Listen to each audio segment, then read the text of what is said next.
to the Board of Education and Business Committee meeting of Tuesday, April 23rd. I'd like to acknowledge that this meeting is taking place on the lands of the Hulkaminam speaking people, specifically the Quamitsun Village. The Board of Education is honored to be able to collaboratively walk beside the Quamitsun, Malahat, Sabasset, Halal, Penelakut, Manus, and Liaxin peoples who've cared for this land for thousands of years. May we gently walk from the ceded and unceded territories of their lands and we work together to lift up all the Ahasmanam. Adoption of the agenda, please. Trustee Schmidt, Trustee Lise, all in favor? Motion carried. Minutes of the March 26, 2026 Board of Education and Business Committee meeting. Board of Education and Business Committee adopt the minutes of the March 26th Board of Education and Business Committee meeting. Trustee Strachan, Trustee Souza, all in favor? Carried. And the minutes of the special Board of Education and Business Committee meeting. Board of Education and Business Committee adopts the minutes of the April 11th, 2024 special Board of Education and Business Committee meeting. Trustee Schmidt. Trustee Lise, all in favor? Motion carried. Thank you very much. Education, school plans, Alex Aiken, Mr. Mike Martin, welcome. I'll stand up here. Come on, stand up.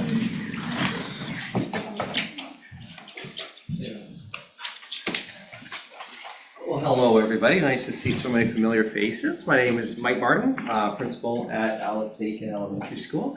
And as you can see, I brought a little soccer team here with me today. No, they're not my soccer team. They are students from our leadership team at the school. And I'm going to go down the line, let them introduce themselves. Yes, they're going to share that. Go, let's start on this end, Riley. My name's Riley, and I'm in grade 7. My name's Farah, and I'm in grade 6. I'm Hazel, and I'm in grade 7. I'm Grayson, and I'm in grade 6. My name's Cassie, and I'm in grade 6. I'm Kira, and I'm in grade 6. And I'm Poppy, and I'm in grade 6. And Grayson, you just showed the back of your shirt. How many of you showed the back of the shirt? And so we wear these shirts quite a bit at our school, and you can see that we have a symbol on the back, and the symbol is a hummingbird. You might be wondering, why do we have a hummingbird on the back of our shirt? So Hazel, why don't you share why we have a hummingbird in the back of our shirt? Well, we have a hummingbird because it's a native story about a forest fire and the animals fleeing it. And the hummingbird is taking drops from a stream and trying to put the forest fire out. And this one animal asks, "Why are you doing it?" And he's like, "I do what I can." And so what's the motto of our leadership team? Poppy? That we do what we can. Yeah, that we do what we can. And so here our leadership team at our school, they do what they can. What are some of the things that we do for the leadership club? Let's go down there. Cassidy? We help make decorations for dances and stuff. Yeah, what else, Poppy? We lunch monitors. Lunch monitors and help. So when we have inside days? Yeah, Gracie? We help set up events, take down events. Yeah, Kira? We do like school dances and fun fairs. Yeah, Hazel? We help organize fundraisers. Yeah. Poppy? We also do a hot lunch. Sometimes we help out. So we do what we can. And so here, again, our leadership students are here to do a little bit of what they can and help share our festival with you here today. And we're going to share our festival by the students are going to answer some questions, and through those questions they're going to share with you really what's the backbone of our festival here today. And when we start a festival, when we have our festival, of course, when you look at festival, the first part is our story. And so our students here are going to share a little bit about the Alex Aiken story and maybe what makes our school a special place, or what we think is a special place. So first of all, a little bit about our story. So let's just go down the line here and talk about what makes Alex Aiken what do you appreciate about Alex Aiken? Because really, and through that, it's going to embody like our story here. So let's just go down the line. Riley? The staff and everybody being there for everyone. Staff at our school. Farrah? Hazel? I, the small school and how you know everybody and everybody can get along. We're about 186 students at Alex Aiken, so it's a small community. Grayson? Everybody's so nice. Everybody's nice. The students and the activities that we get to do. Okay, we'll jump back to that in a second here. No matter like what you are, what you do, like what you like, everybody will care. Yeah, accepting. Yeah, okay. Kind of tied to what Hazel said. It's a small school, so it's kind of like a second home. Second home. Yeah. Let's jump back to some of the things that are offered at the school, because you said you like. So what are some of the things, Cassidy, that you can do at the school? We do sport teams. Sports teams. Yeah. Karen? We do like literature club to help with improve our like reading and writing and all that. Thank you. Chess club. Chess club. We do stuff for indoor kids. Indoor kids. We help out with our younger kids. We help out a lot with our younger kids, Cassidy. Gardening club. Gardening club. And so there's lots of different opportunities that happen at Alex Aiken, and so that is tied to one of our goals, and that is, as you can see here, just to support the social emotional needs of our students, for providing lots of opportunities and strategies that positively impact student health and well-being. And they shared with you some things that are tied to that and the opportunities that are at the school to support health and well-being. Talked a little bit about how the staff is really actively involved with the kids as well. And one of the reasons why this goal is so important at our school is that through the student learning survey, when we surveyed our students, grade 4 and 7 students, some of that data, what it showed us was that 58% of our students felt that school presented some forms of anxieties for them. And so as a staff, we're looking at that and how can we help support the anxieties and worries that kids might have at school. This year, this learning survey, similar type of results. It showed us that 54% of students have some form of just anxieties and stress related to school. So this being one of our key goals, and how do we support that anxiety and worries that kids might have at school. Moving along here to our next one. So to think about another part of our festival, we have this other question for our students. What part of your education do you find the most challenging? What's the most challenging topic? At the end of the day, when I'm really tired, Tired and then we still do a lot of work. yeah, hard to focus. Karen? Math? Yeah. Math? Literacy? Math. Math? Math. Math? And with the results of our survey, and when we surveyed our students as well, you know, what they're saying right here is exactly what came up. So just to share the data with you, when we surveyed our students, 27% of students said that the most challenging thing of the school day was literacy. 34% said a variety of different things that we'll put under other, but 39% of students said that math was the most challenging part of their school day. So therefore, our teachers, interesting, shared with us as well that what they're noticing is a real need to ensure that we're building upon the foundational skills of our students for numeracy. So our second goal in our festival is related to numeracy, and it's improve the foundational numeracy skill of all learners. And you can see within there, we have some strategies that we're doing. It's so great this year that the district's numeracy framework has been developed and has been rolled out to schools, because we're really joining that journey with the district. And there's some really great synergies that are happening as well. So there's the second goal from our festival. And we have 3 goals.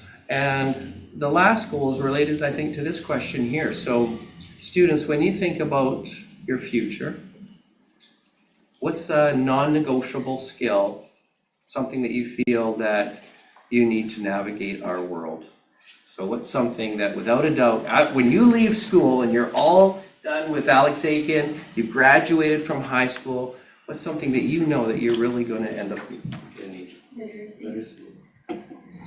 Spelling. Literacy. Math. Spelling and math. Spelling and math. Sure. Reading and writing. Reading and writing. Literacy and math. Yeah, literacy and math.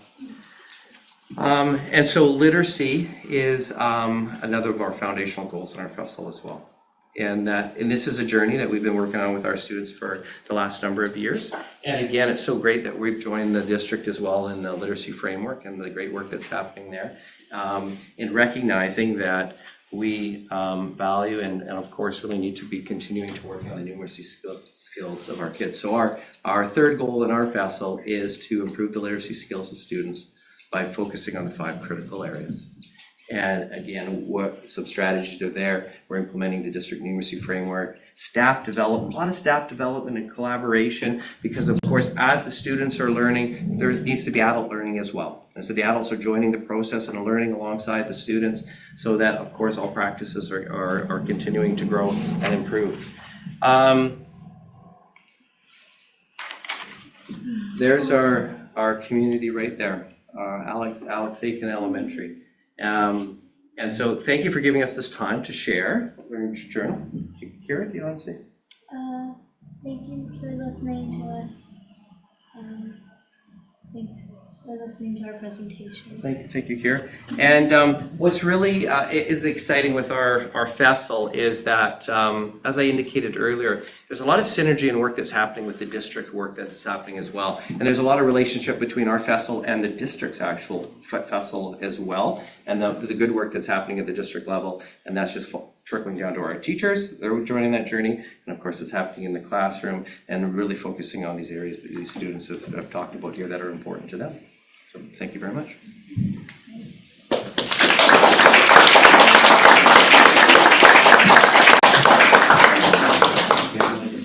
Trustees, do you have any questions for Alex Aiken?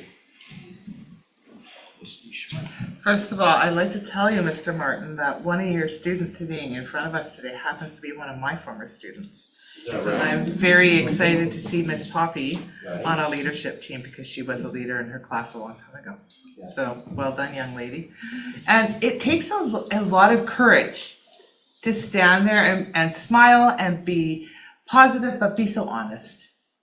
And so well done, you guys, for taking that brave step to not only walk on the door in front of a whole bunch of adults you don't know, except for you, Poppy, and to be able to tell us what makes you nervous. And math, loud and clear, we sure heard that. But thank you so much for sharing your beautiful school with us today and telling us about the cool things that you do and what you guys as leadership kids do. And I just really appreciate you being here today. Thank you. Any questions, comments? I'm also petrified of math. So you can sit here and still be scared of math. It's all good. And thank you for your leadership in taking care of the younger children and all the fun things you do at your school to make it special and memorable. So great job. Trustee Croft? Sometimes leadership teams organize events and that kind of thing, and I was just wondering if you had any plans coming up to celebrate the end of the school year. There we go. I gotta pick one. Why don't we start on the left? Start on the left. Start on the left. Sure. It should be you. We do a fun fair every year. Awesome. And? We're doing a spring dance on Friday. Friday, okay. Next. Always on the last day of school, we always are allowed to bring our pajamas to school. Oh, nice. That's something we should share with the board. It's a nice The grade 5, 6, and 7 get to go on field trips. Which one are you looking forward to most? Probably Strathcona, the grade 7 one. What? That's what I was going to Is say. that what you would say? Well, it sounds like you have a great end of the year lined up. Thank you. Trustee Strachan? For those of you that are in grade 7, I'm curious where you're going to school next year. I'm going to Quamichen. Are you going to Quam? Cool. Anybody else coming to Quam? Are you going to I'm Quam? going to Shawinigan. Oh, you're going to Shawinigan. Okay. And there's someone else in grade 7, correct? Poppy, are you in grade 7? No, Grade they're 7. all grade 6s. Okay. How many are in the grade 7 class? In your entire class, because that's not a big group. Yeah, that's right. 26. 26. Well, I really commend you for talking about anxiety and recognizing that it's part of life. I don't think at your age I was really thinking about that. So I think that's amazing. And I think going into grade 7 is a big step. You're moving out of your beautiful little school. But Quam, my son just started at Quam this year and he really, really enjoys it. So I wish you well as you move up, and it'll be exciting. And Shawnigan, I hear, is a great school as well. So yeah, thanks very much. Oh, question. So are you less stressed out about math now than you were at the beginning of the year? Yeah? Half and half. I don't think it got worse. Stay there. There, is it? Yeah. Yeah. Okay, any other questions? Well, thank you very much, Alex Aiken, for coming out, and we hope to see you next year. Do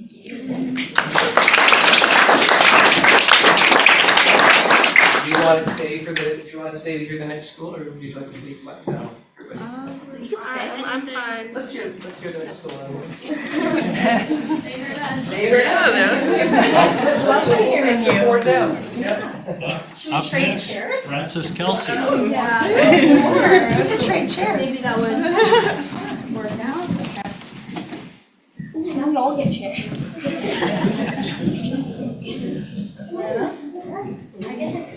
That's not there. I feel like Mr. Martin. Yeah, Mr. Martin should get that chair. Actually, I each got down one chair. Well, that's really sweet that they think that you should have the wheelchair. In the library, they always steal it from him. Yeah, they always take it from me anyway. You did it last time.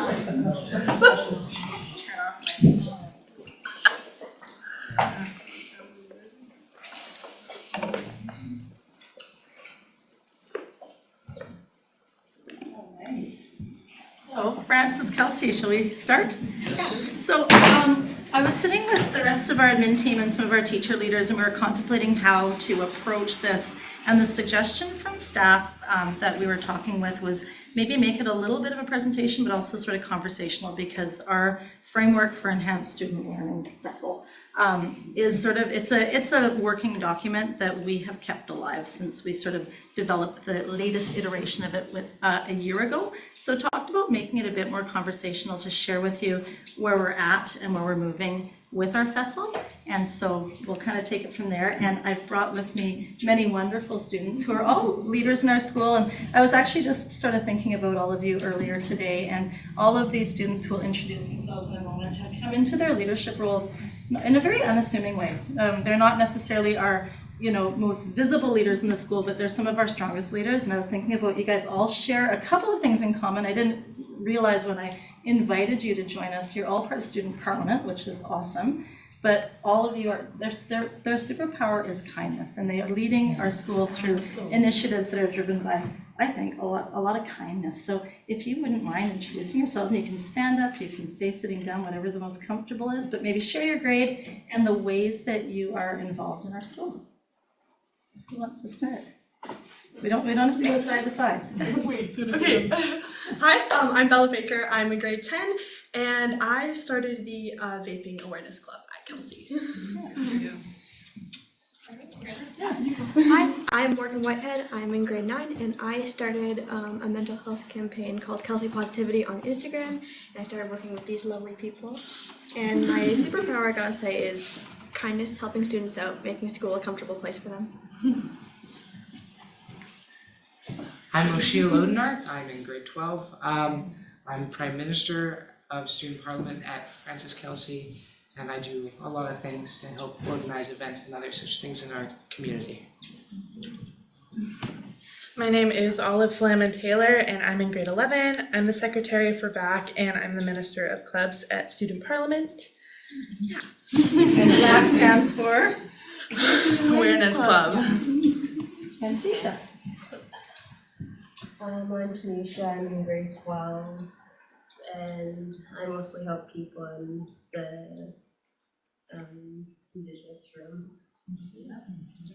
Part of our Indigenous District Leadership Team, part of our DSAC, part of an incredible project we'll share with you in a little bit. Yeah, and a great helper of students.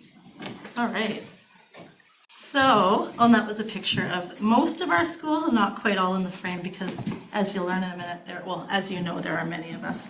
And just an acknowledgement that when we're at school, we are working and learning on the Malahat, traditional territory of the Malahat Nation, and kind of so lucky at our school to have such a great relationship with the nation. Tanisha and I have come to know so many of them so well this year through a project and forged some really great inroads with the nation that were already well established, but stronger than ever, I'd say. So very quickly, we have over 1,000 students. So last year when we presented, we had 960, and this year we have over 1,000 learners at our school. 62 come from other countries as part of our international program. We have 108 Indigenous students. We have 203 learners with ministry designations who we serve, and we'll talk a bit about our clubs, that'll come up. And lots of special courses and programs that you would know about because you've approved them for us. Outdoor education, that's a picture of them right there at Baldy looking over Shawnigan Lake. Our new equestrian academy, we have a new outdoor leadership academy, and these guys are sort of doing trail stewardship and land stewardship, and the other group is doing more let's go build snow caves and camp in them and then hike the West Coast Trail. So that's been going well. Musical Theater Academy, 1, 2, 3, 4. Yeah, we have a technology and computer programming academy. So really just comes of what students are interested in doing. And yeah, just a great school community. And I feel like we're just enjoying, I was just sharing with Margaret, such a wonderful spring. It's a great place to be right now. So I showed this to you last year, just quickly reminding you of the process that we used to come up with our latest iteration. So we had teachers talk to their teacher advisors. We have a teacher advisor program. Staff talk to students about, much like Mike asked his students, what are you hoping to learn at school? What are you hoping to take away from school? And then we did an activity with staff where they brought that back. And then what are we hoping as educators to provide to our learners before they leave our building? And we narrowed that down to some big themes, which we'll show in a second. And then once we got those big themes, we came up with a whole bunch of action items that we could take as a school to action the bigger goals. And then we narrowed it down and narrowed it down and narrowed it down. So we have a staff of almost 100 doing this work. You come up with a lot of ideas. So what we came up with, there we go, sort of 4 key areas. So one is sort of the learning. What are we hoping students learn? And the subcategories there were very clearly literacy and numeracy, so very similar, hey? Lots of the same goals. And Indigenous culture and ways of knowing is very important to us by virtue of who we are and where we live. Mental health is huge and continues to be so, and inclusion and the categories there, and they speak to each other, right? Mental health and inclusion go hand in hand, part and parcel with Indigenous culture in some domains. So a lot of them overlap, but under inclusion we have SOGI, cultural inclusion, and positive school culture. So as we share with you, we're going to touch on just the highlights, and I'll show you what I mean in a second, and then I'll invite students to jump in and interrupt me anytime. So the document itself is here. It's several pages long, and each category or subcategory looks a little bit like this. And we've got some other data too that we have in the document, but it's a summary of data. And then we talk about what's going well because we decided as a staff to really approach things in a strength-based way.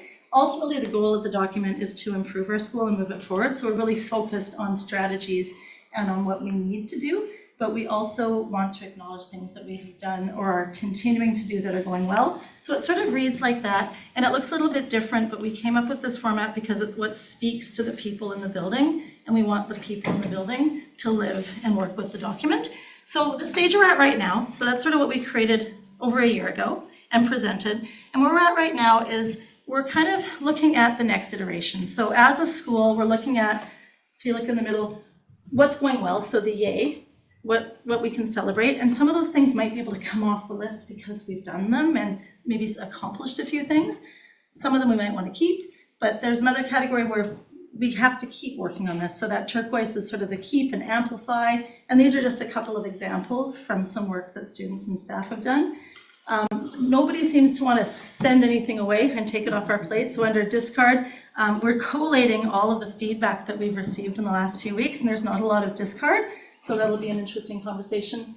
And then create. So some new things have emerged for us in the last year that we need to focus on. And there's some things in our plan that we didn't quite get to. And we were looking at this earlier, and I was sharing with you, here's some things that we've got to put a little bit more energy and focus in. And then the champions. So who, because there's so much, who is going to get behind certain initiatives and certain things?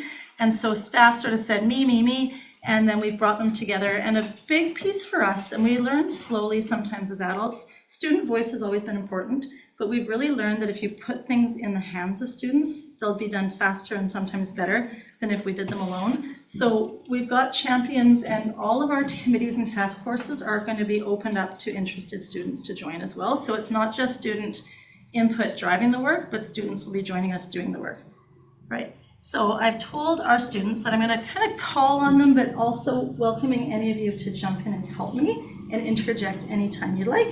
And then we'll proceed as planned with the calling on you. So very quickly, our first goal that we'll share is literacy. And we've done a good job with this, but it's not, you're never going to say we've got that. We've nailed it. We can put literacy aside and move on. We always need to improve. So our big goal the last couple of years was to help all staff see themselves as teachers of literacy and all students as learners of literacy. And a big thing that we have accomplished this year, so this is a goal from last year, building capacity for non-enrolling teachers to learn how to do Tier 3 intervention. All of our non-enrolling teachers have that skill set now, and a whole bunch of our educational assistants said, hey, teach me too. So we did, and it's gone really well. So sometimes during advisor or flex when it's quieter, our EAs can grab a little group of students and they're helping them on their literacy journey and helping them with those foundational skills and during quiet time. So a lot more Tier 3, but happening wherever it can and quite organically, as well as some dedicated time. Does anyone want to add? And numeracy, this one is still one where we have got a lot of learning to do and a lot of growth to experience. So that's probably our focus learning goal right now. And there was an expression of appreciation on behalf of our staff towards the work that district experts are doing on the numeracy framework. We're all starting, I think, district-wide, starting to dive into that and work with it. And it was really well received at our school. So big goals for us are to get some help figuring out the best diagnostic assessment for numeracy for our students. We screen our 8s, 9s, and now 10s in literacy, but we're talking about what is a screening and diagnostic for numeracy so that we can identify the students who need the most support, and building capacity of staff around Tier 1 and 2, and helping all of our teachers see themselves as teachers of numeracy. And one of the teachers that presented on this at our NID day was not a math teacher, so that was cool. Okay, this is where you guys are going to come in. Ready? So other goal around engagement. So a couple of things sort of worth celebrating is our shift towards student empowerment, not just student voice. And if you guys maybe, could you speak to, just as examples, the work that you're doing around your back group? For sure. Okay, so as you heard before, I'm Bella, Olive, and Morgan. So I'm the president of the Vaping Awareness Club. Olive is our secretary, and Morgan is our vice president. So in around December, I had seen a lot of vaping in the bathrooms. It had been going on since I arrived there at grade 8, and you sort of learn to turn a blind eye. You're like, oh, I'll just go to a different bathroom. Like, I don't want to be in that bathroom specifically. And it's not just a Kelsey issue. It's a school district-wide issue. It's typically, I think, a worldwide issue at this point. And it is so unfortunate to see all of these children being exposed to these drugs and things like that. So I emailed Ms. Boucher, and together we worked to come up with ideas about how to stop the vaping crisis amongst youth, and I actually emailed a couple of government officials as well. And so us three and a couple of other students are working together to lower the rates of vaping in the school. So some of the things we've thought about doing are possibly a parent sort of conference where we say, hey, here's how to support your kid in the event that you find out that they are struggling with vaping. And we've also wanted to reach out to the elementary schools that feed into Kelsey and give them some presentations and say, hi, like you're grade 6, 7, you're going to come to high school soon and you might encounter this. So here's what you do in that event. Do you want to speak on that? Either do you want to say anything? I have a few things to say. Okay, for sure. Adding on to that, every Friday, almost every Friday, we meet as a group. It's very small group right now because most students don't really care. But to us, it's important. So we meet and we brainstorm and we come up with new ideas every single week. And yeah, we put up posters regarding like vaping awareness, like teaching students and young children what is inside of a vape, because many students have no idea and they do it mindlessly. So yeah, we think it's very important to spread awareness to everyone, and that's our main goal at the moment. Yeah. And I can attest that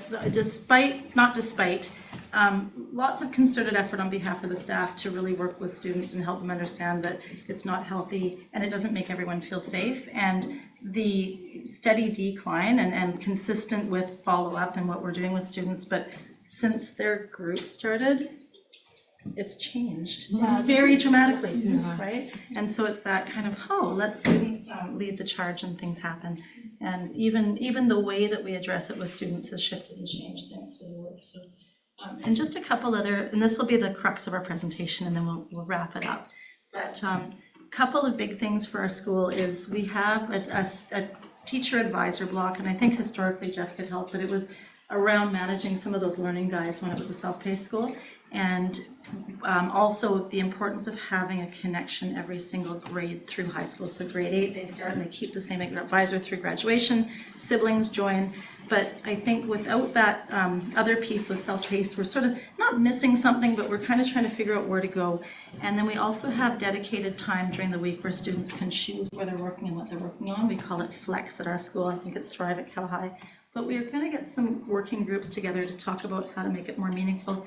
Sheila, could I maybe put you on the spot and just speak to what's great about Flex or Advisor, and maybe just speak to a few of the things that we need to work on? Sure. So our Flex time is awesome for those students who haven't completed all their work in previous classes, need to get caught up in some hard courses like Chem 12 or Math 12 or other things like that. They need that time to be able to work on projects that they need to get done. But the problem with Flex is that for those students who are done everything, it can be a bit of a waste of time management, if that makes sense. The other problem is the people who never attend their classes anyway will just use it as an excuse to not come to class, which is not what we're trying to do. We're trying to set this time up for those who need it, but others sometimes ruin that for us. The advisor program is great because you, as Ms. Boucher said, you get to stay with one teacher throughout your whole high school experience.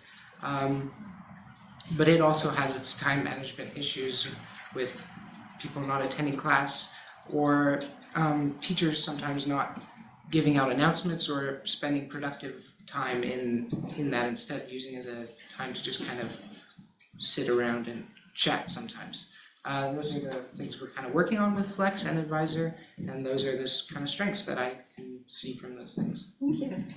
Right. And I know that you guys are being gracious with us with time. I've got to keep it going here, but just a couple celebrations. We are really starting to do school-wide showcases. We're inviting parents in the evenings to show them what their students are doing at school. We've got a task force that wants to enhance that for next year too, and that group also includes students. And I think, Bella, you're part of Friday's showcase coming up. I'll just show the poster. I don't have to speak too long. Oh, there we go. So yeah, this is the poetry cafe that we are doing at Francis Kelsey. So students get to sing songs or play them. If they're not singing, they get to speak their poetry, anything they've written, or short stories. And actually, Morgan recorded a video. There's been a couple of other students that recorded videos for a poetry contest, so that will all be shown there. And it's just a great way to connect with the school community, and parents as well are welcome to come see it. And some students have actually set up art tables that they will be selling their work. One of my close friends is selling tote bags. So it's really a great creative gateway for the kids at Kelsey. Yeah, and just This is just a quick one. We took this yesterday. Our PAC wanted to spend money on furniture for the dome area, which is our foyer. One PAC parent hired an interior designer, and we said, well, hit the brakes. We've got a design class. So this class has taken this on, and this is a girl named Brazil. She's surveying students. She's got her notepad, and they are coming up with way better ideas than any of the adults could have conjured, and it's going to be incredible. And so it's just super cool. This is a student, Sheila's part. Are you part of drama this semester, or was it music theater? Are you in one of the student-led directed? Yes, I'm in one of the student-led plays this semester. We have I think we have 4 student-led plays, all directed by students in our school. They've all, through their drama class, they've bought rights to some of these shows and are able to present them. And then we had a big musical last year and another musical showcase put on by Miss Roberts and some of the other staff. And we're excited for that to all go through. Yeah. And in our slow learning of putting students in the driver's seat rather than having them in the back seat along for the ride, we have a 4-year project that will one day be displayed, well, hopefully by the end of this year, beautiful vignettes depicting the life and times of Dr. Francis Kelsey, and a set of beautiful giant vignettes depicting Malahat Nation. And we consulted with Chief and Council on what they were looking for and what they wanted. And they said, well, we don't know, ask the kids. And so the kids are kind of in charge. And Tanisha, would you be so kind as to speak a little bit to the project that you and I have been a part of?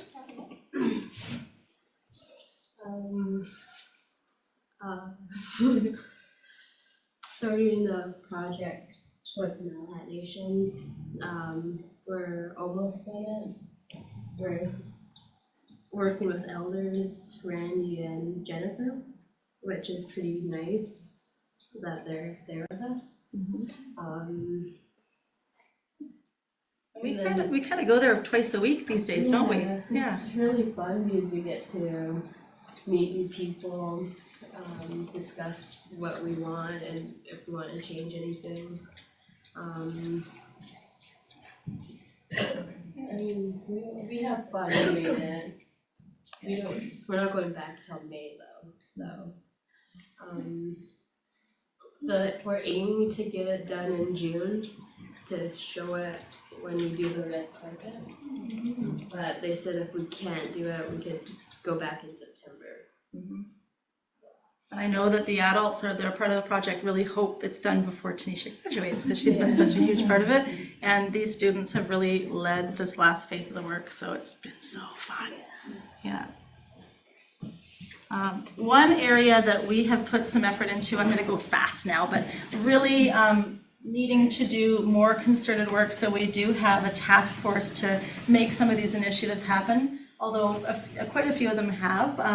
So we've expanded our carving class, and it's gone from about 10 students to 2 semesters of a full class of students, and they are taking on projects, and it's super vibrant and beautiful. So that's been a plus, and we've connected so much with Malahat this year and strengthened that relationship, which was already very strong.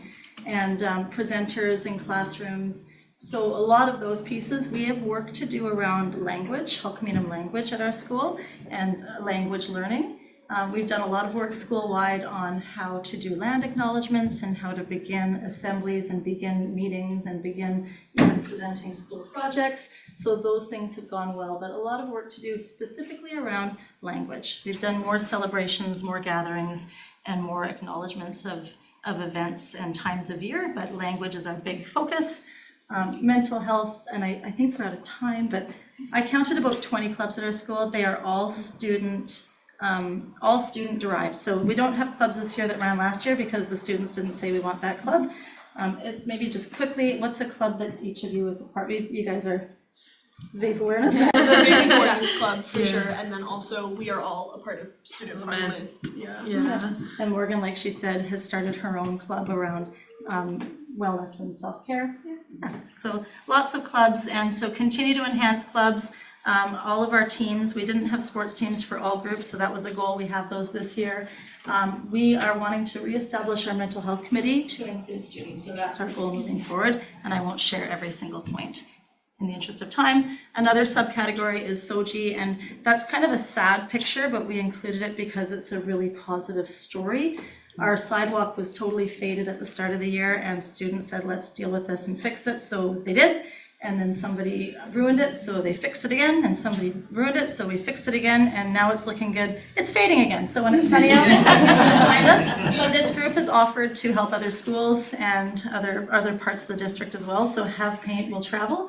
And our big goal moving into next year is how can we help all students have a voice if they're not part of our Rainbow Club, and how can we come up with a system to allow students to let staff know what their preferred pronouns are if they don't feel comfortable speaking to that in front of the group.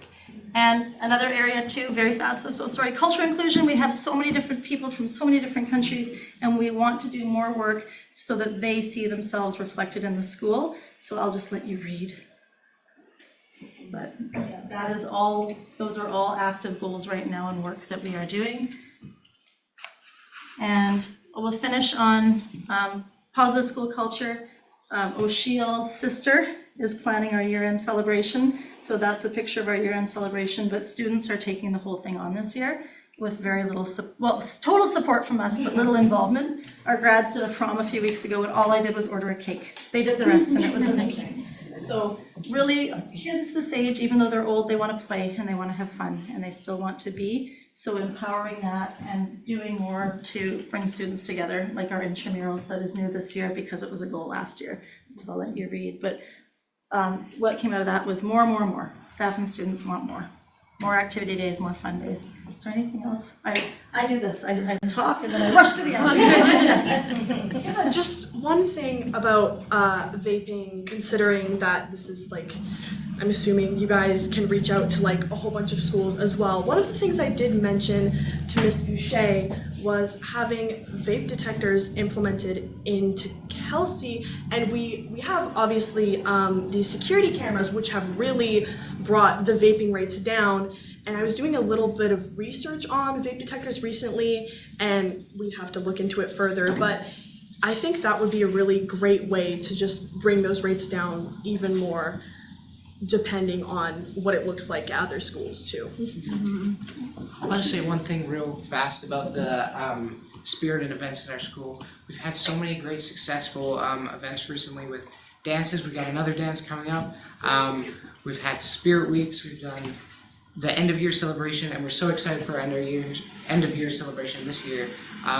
Really is student led, and we're so very grateful for the funding that's been allowed through student parliament to fund clubs and other such things, and to fund these great events. So we're grateful for that. Yeah, thanks. Yeah, it's not us, the adults. The students decide how to support clubs, which is cool. I think that's it. There's so much more we can say.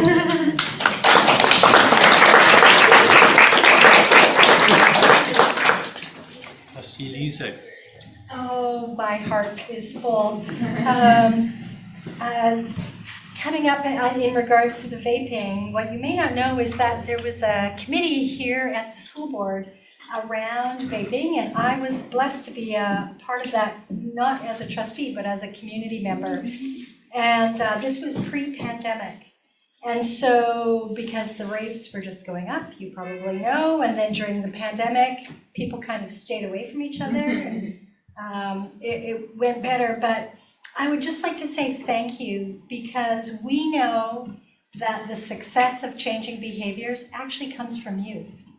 And that what you're doing has a direct impact on the trajectory of people's lives for a long, long time. And so all the power to you. And I'm sure that there would be support from adults, including Partners in Island Health and the community as you go forward if you ever need any other support. But thank you, because these children, they hear you, and you are the leaders that they want to be like you, and so so your voice is the most important out of anybody. So thank you. Trustee Schmidt. This is the first time where I've ever heard a student presentation where you constantly talked about your classmates' health, whether it be mental or physical, and the programs that you've started to support. the health programs that you guys are involved in, the programs that you guys are doing to make sure that all is inclusive. I've never been so moved by a student presentation that's all about everybody else. And so I just want to, from the bottom of my heart, say thank you for taking care of each other. I hope you're taking as good care of yourself as you are each other, because wow, you guys are simply amazing. But what a great opportunity when you're talking about reaching out to the kids below in elementary schools and giving them a little helping hand to get up there and what to avoid to make sure that they stay their best selves. And it's you guys, it's kids like you that are doing this. And you just remind me every day that really cool things are happening in our schools, but that our students are the ones making the difference. Like you really are just, you're using your voices and you're not afraid to do that anymore. And I think that that's super special. So thank you for being you, and thank you for taking care of yourselves and each other.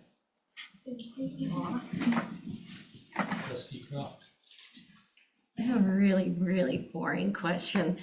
First of all you do is amazing and more than worthwhile, and all the benefits, I agree with my fellow trustees. How do you find the time? And I'm asking for purely selfish reasons. How do you find the time to make these commitments? You must have some tips or perspectives to share. Well, I mean, I just recently quit my job working at Tim Hortons. So, obviously, you guys can't quit your jobs because of what you do.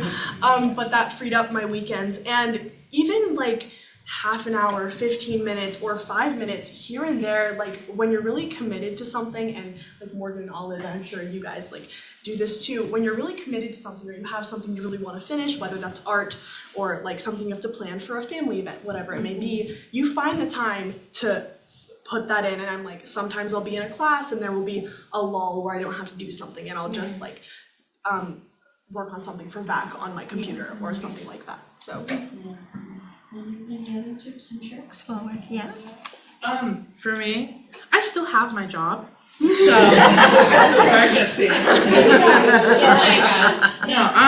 me, I just tackle things right away, because it used to be like pushing the work away. Just like, oh, it's fine if I ignore it, it'll go away. It didn't. So honestly, I tackle it right away with like, it's gonna look the same when I go back, and there are supports that can help me with it. There's like teachers, we have a learning center. There's like everyone around you like wants to help you and they want you to succeed. So just like getting through it, because like when you're finished, it's like the best feeling ever. So yeah.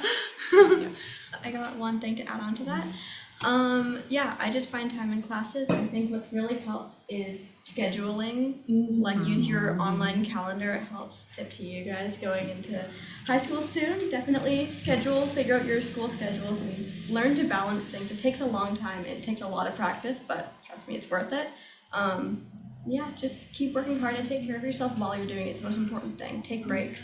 Take care of your mental well-being. All good information. Thank you. Oh, sorry. What's it? There's joining clubs and stuff. Really helps us when we're going to graduate, and it helps us understand how to act and how to speak our voice in front of big crowds. It's kind of hard doing it, but you learn how to get used to it, knowing we're going into college or into the world soon without the teachers to help. Yeah, so investing all that time now is an investment that results in a lot of learning, perhaps. And also, sorry, just one more thing.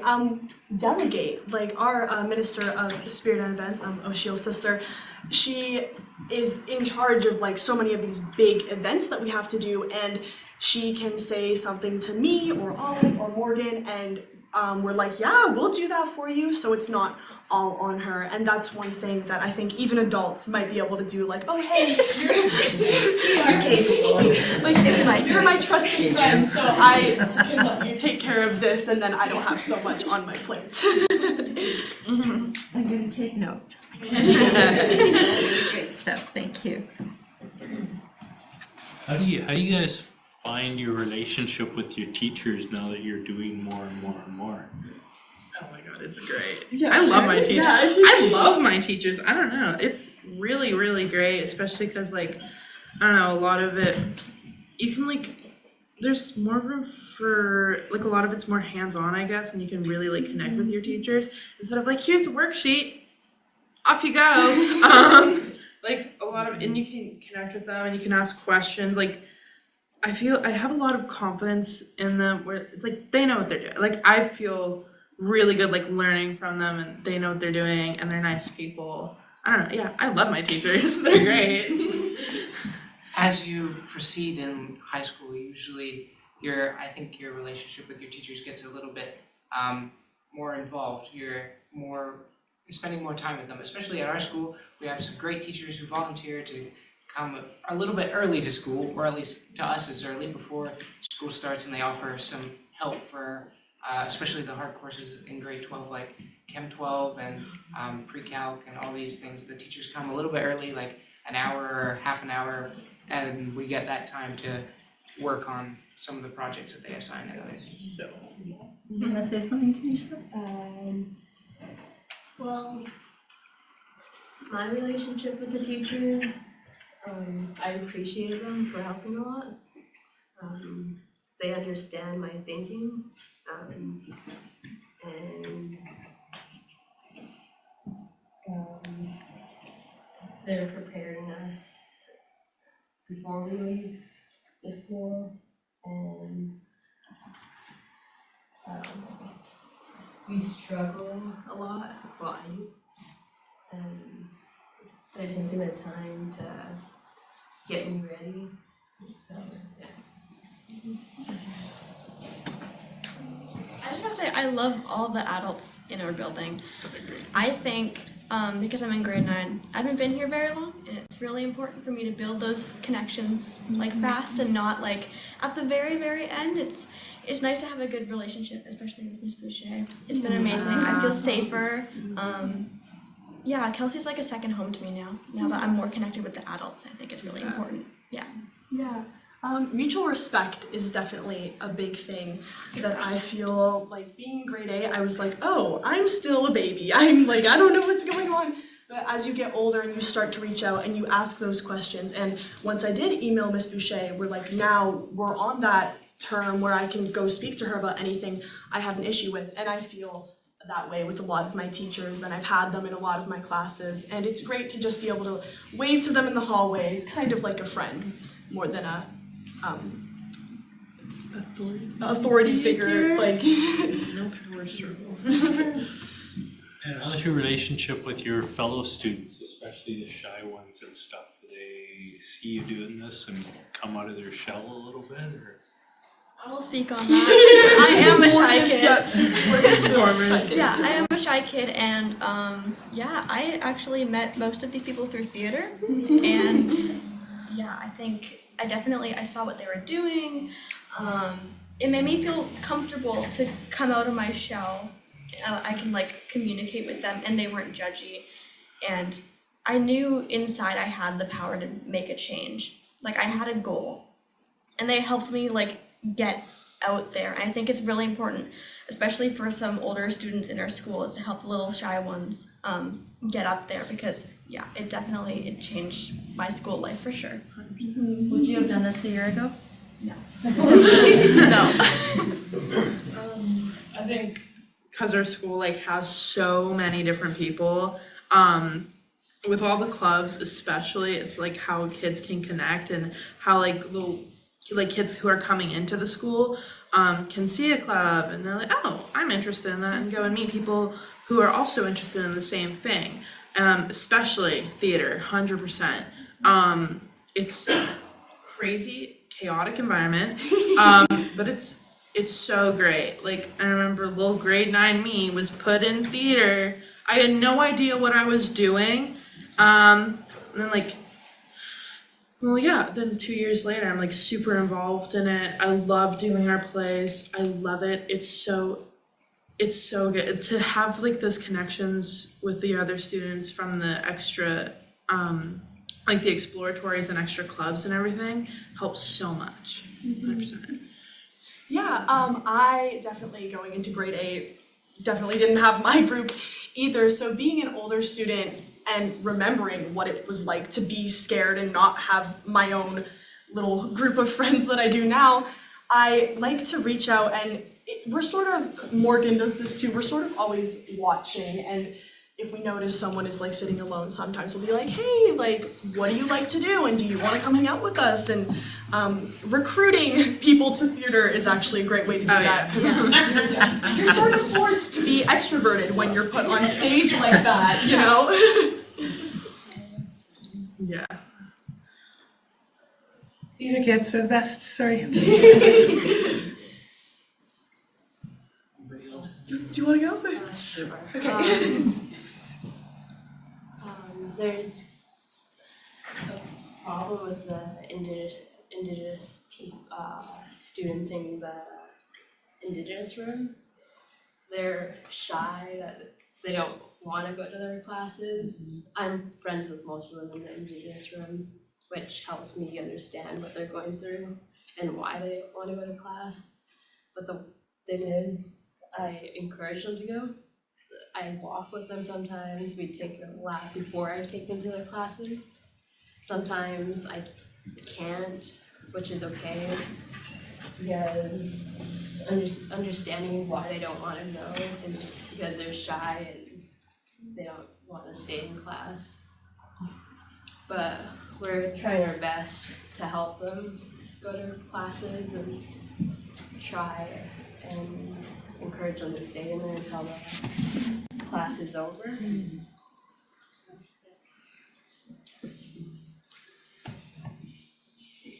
Thank you very much. This is the board's favorite time of the month when the school's in here to do this. And we hope you come back again. Boucher, for all your work. Thank you so much for your time. We really appreciate it. Thank you.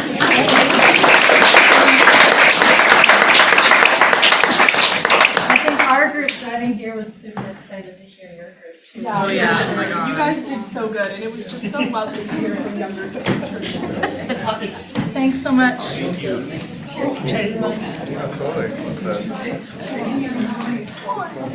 right, I'll see you guys now. Awesome.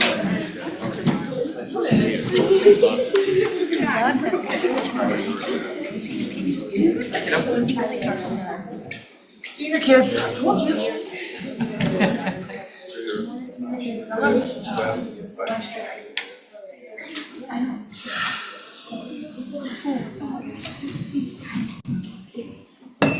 Thank you so much for coming. Thank you. Good luck with the rest of the school year. You're almost done. I want to go to Strathcona again. Great. Why don't we get field trips? You just had one. I wouldn't have called my adventure a field trip. So with that, should we adjourn? That would be nice. We adjourn Okay, just now. academies. Academy fee changes.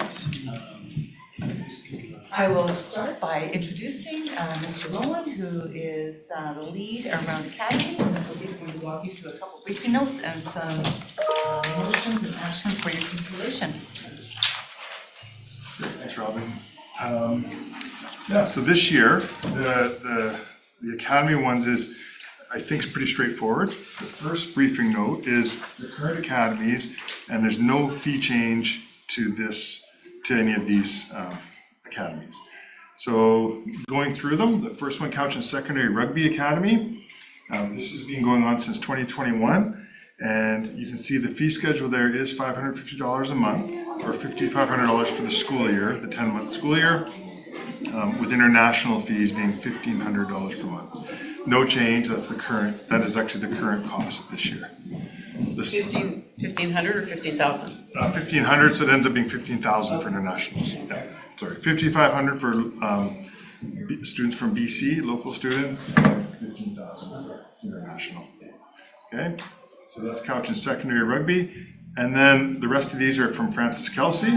The soccer academy has been in operation since 2022 at $300 a year, and there's no change to that fee again. It's run in-house, that's why the cost is so low. The outdoor academy, Nicole just mentioned, this one is the West Coast Trail type one. This is the high end. This was approved last year for $1,100 a year, and that will continue. The Equestrian Academy, which we approved last year, again was $3,000 per year, and that one is not changing as well. The Trails Academy, and again, Nicole mentioned this one. This one is no cost.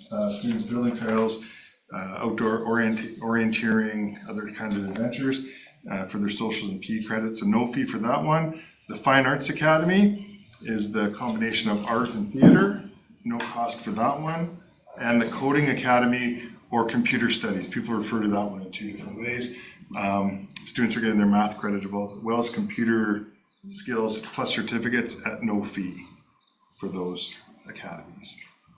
The next page of the briefing note is the criteria for academies along with the credits and hours. We put them in a chart so it's easier to see.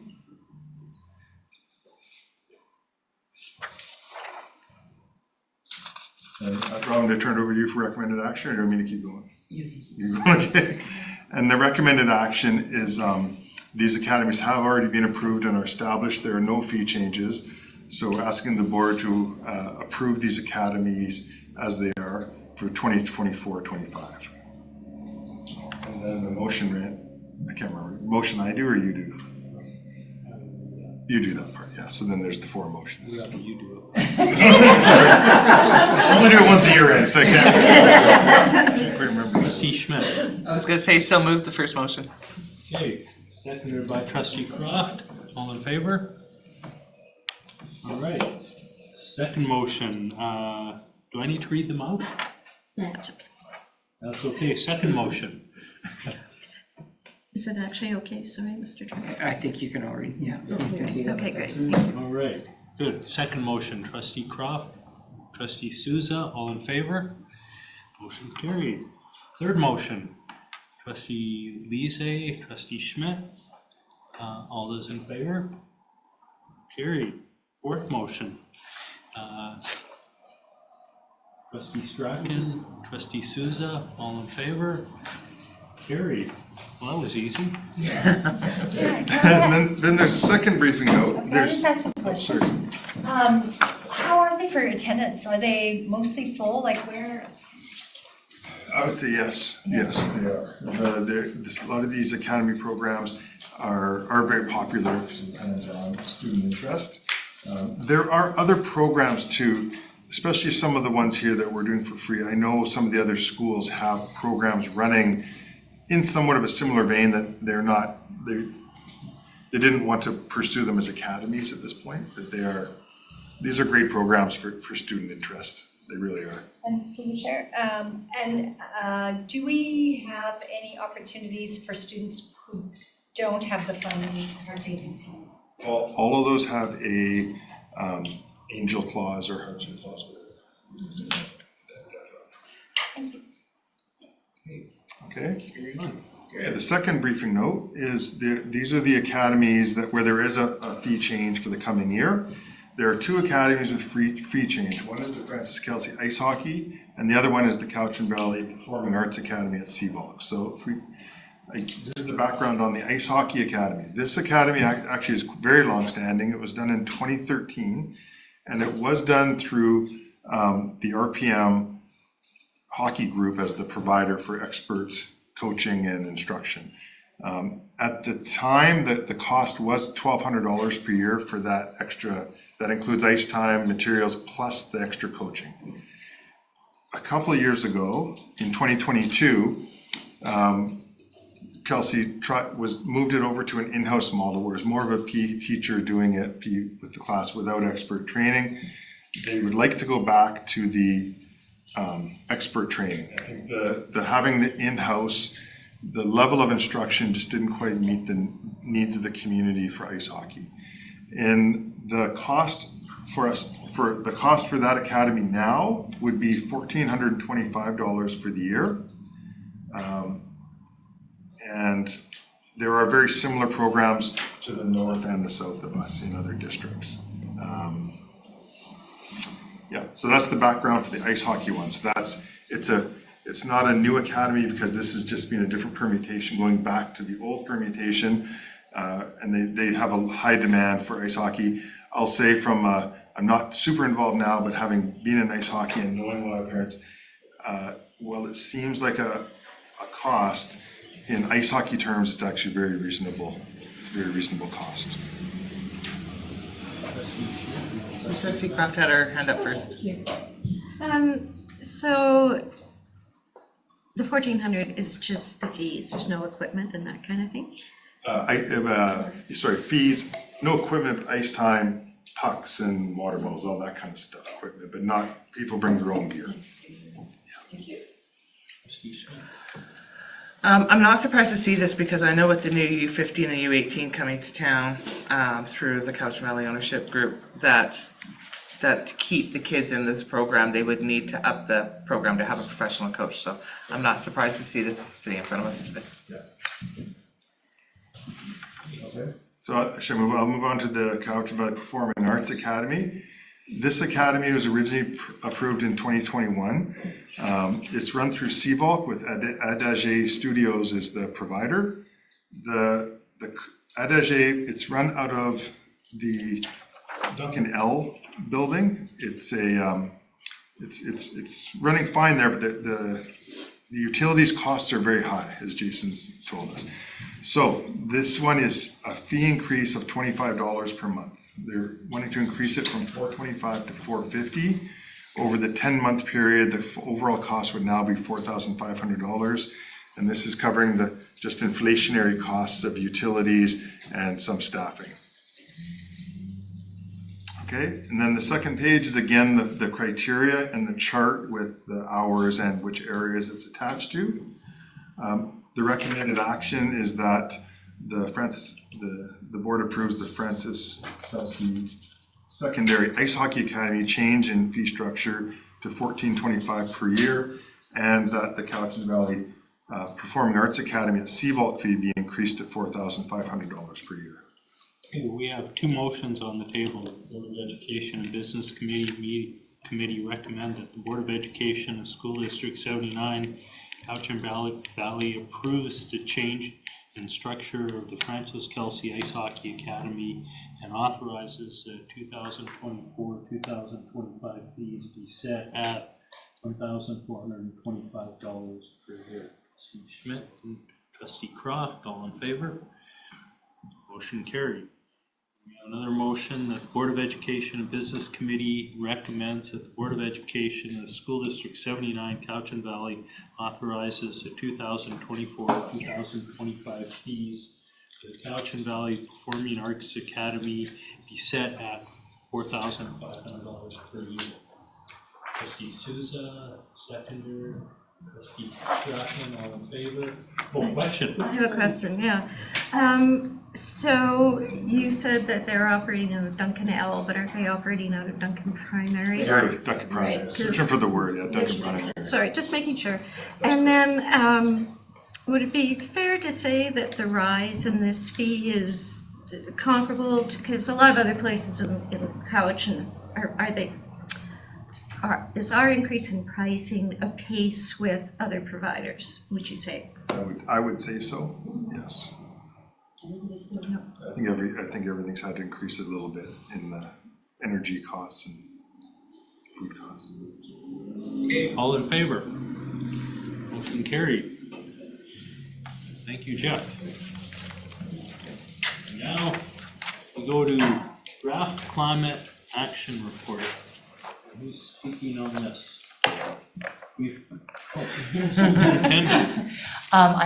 With the help of Mr. Rowan, I think I can do that. The board has a climate action committee, and I know that we have some folks in the room today who is part of that. And I think that we've worked very closely with students, staff members, and so on. And what you're going to find in the draft climate action report that has been attached here would be the work, a little bit of history work, a little bit of identification of the terms of reference, also some of the work that was done with the students and the staff and folks who are in that room together. And so it is really here to look at. We've looked at some guiding principles. We've also looked at some buckets of some of the themes that could be used in the future climate action report. And so it's here for the board's consideration to receive the climate action report. Okay, we have a motion. Board of Education and Business. Sorry. Trustee Souza. Let me make a few comments at this point on clarification and some additional. And so just to clarify, it's the climate action. It's not the climate action plan for the school district. It's a report or like a framework that will lead to the creation of the plan as such. So that was one point. And then the other was that as chair of that committee, I was focused a great deal on process, and the document that was presented to us by staff was great. It's great to see this all nicely formatted. And the committee was quite happy with it because a lot of what was said over those meetings have been reflected in this as well. But because I was focused on process and less on feedback, I was a bit out of sync in terms of my own sort of feedback that I had to provide around the report, and that was to provide clarity. Like there are pieces in there that needed further clarification. So I provided feedback to staff, to the superintendent, around a few things in here that felt needed to be teased apart, and also Trustee Croft on the weekend provided me with some feedback as well, which I combined and provided this morning. So by the time I was pretty well ready with the feedback, the package had been put together. And so we talked about this in Vancouver as well, and wanted to bring it forward here to say that this is close, but there are a few things that need to be sort of teased apart and clarified and whatnot to make it the report that it's intended to be to go forward. So I'd like to kind of get that. Through the chair of the superintendent, I'm wondering if, because we did just receive that feedback this morning, I'm wondering if staff could take a look at the feedback and maybe see what they can do to add that to the report, and then maybe a quick draft come back to the chair of the committee to make sure that those changes are accurate, and before it gets to the board meeting in 2 weeks. Is that? It's very possible to do, and certainly because I think that this came from the committee itself, but this is a great opportunity now for the board to provide their feedback into it. And so we will, as a staff, look at the feedback and incorporate it into the report before it goes to the board meeting. I know where we are, and I really appreciate your comments on this. So normally when we get a piece like this at BEBC, it's recommended up to the board. We're not doing that. What exactly does receive and accept mean? Does it just mean that we've got it? I would, yes, it's just that it's here for your consideration. Okay, thank you. And may I follow up? And we've had this conversation too, and that is that I think the fact that so many of the things that are in here are extremely consistent, and I would say influenced by a fabulous strat plan. And so it'd be nice to see that kind of included, and we've already talked about that. And I do think that a great deal of work has been done mostly by staff in buttoning up our facilities.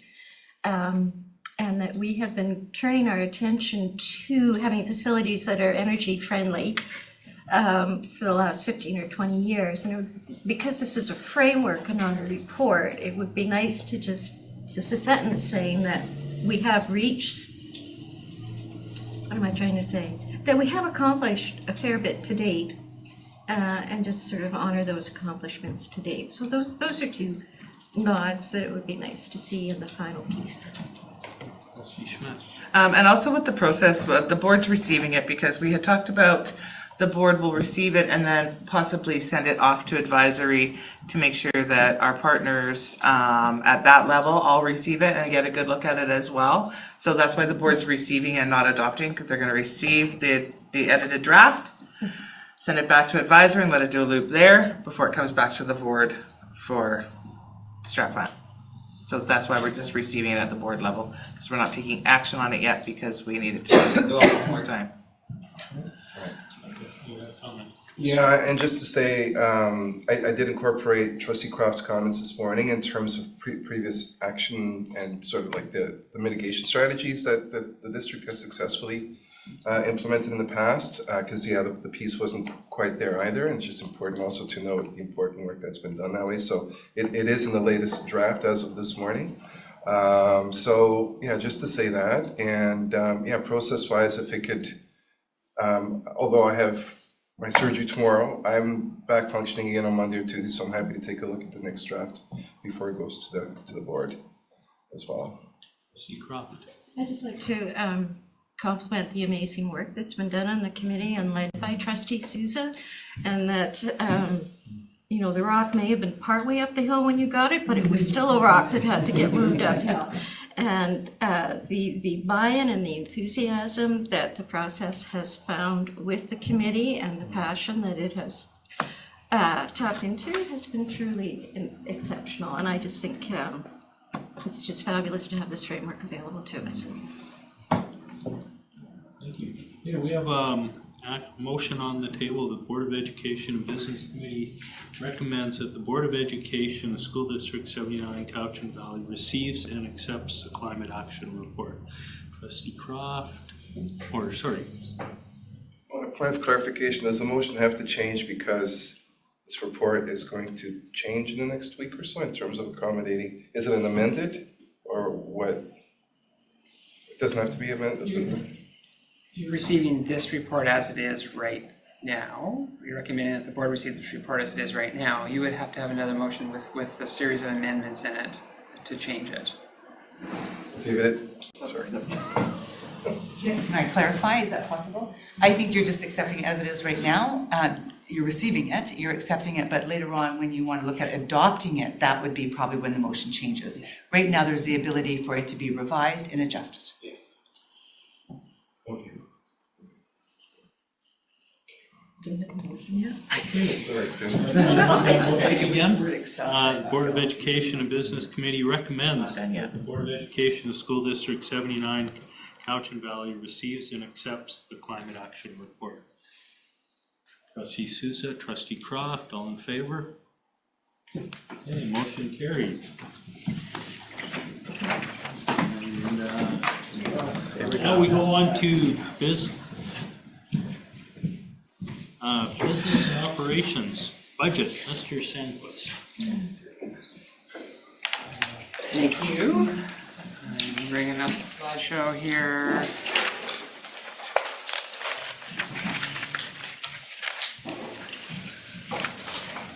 There we go.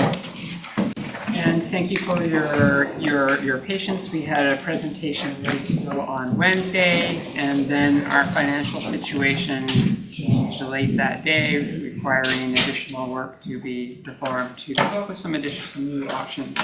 On your desk blotter, you will find a revised worksheet that would lead you with a number of options that could potentially lead to a balanced budget. You will find notes behind all of those that go with each one of these options. And as I work, I have them in order now this time, and as we work through the budget presentation, feel free to follow along with those notes.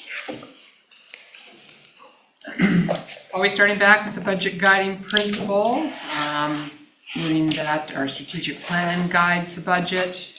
Developing a mechanism to aid in reconciliation, our new one intentionally targets funds towards resources aimed at increasing Indigenous student graduation rates. There is a line item in there for that.